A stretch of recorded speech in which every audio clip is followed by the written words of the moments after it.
Pero tinabas nila, oh. Ang galing. Ang Sniper 150. Tinabas. Tinabas nila.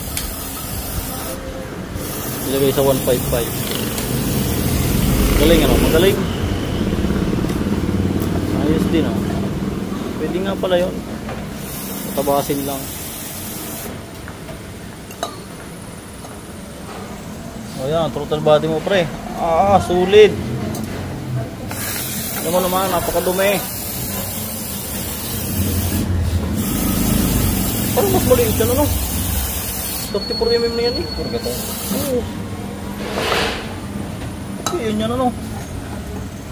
Ano pre? Tumigas ng kamay ko pre. Pogi pre. Wala ang dumi na.